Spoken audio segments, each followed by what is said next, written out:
ഇദ്ദേഹം ഇതിനേക്കാൾ കൂടുതൽ എന്നെക്കുറിച്ച് പറഞ്ഞിട്ടുണ്ട്. ഞാൻ അന്നൊന്നും കേസിനും പോയിട്ടില്ല. ഞാൻ അതിന് അദ്ദേഹത്തിന് കൊടുക്കേണ്ട മറുപടിയും പറഞ്ഞിട്ടില്ല. ഇന്നിപ്പം രമേശ് പറഞ്ഞിട്ടുണ്ട്, ഞാനതിന് മറുപടി പോലും പറഞ്ഞിട്ടില്ല. ആ പറയേണ്ട വിധത്തിൽ ഞാൻ അത് നിഷേധിക്കും, അല്ലെങ്കിൽ അതിൻ്റെ ഫാക്ട്സ് പറയും, അത്രയേ ഉള്ളൂ. പക്ഷെ ഇവിടെ എനിക്കിപ്പം ചെയ്യാതിരിക്കാൻ പറ്റില്ല. കാരണം എന്നെ മാത്രം ബാധിക്കുന്ന ഇഷ്യൂ അല്ല.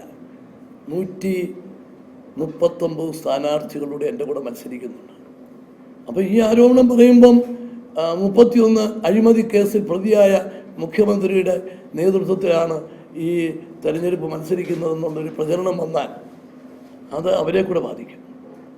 അപ്പം എൻ്റെ കാര്യമായിരുന്നു ഞാൻ ക്ഷമിച്ചേനെ, യാതൊരു സംശയവുമില്ല. ഇതുവരെ അതാ ചെയ്തത്.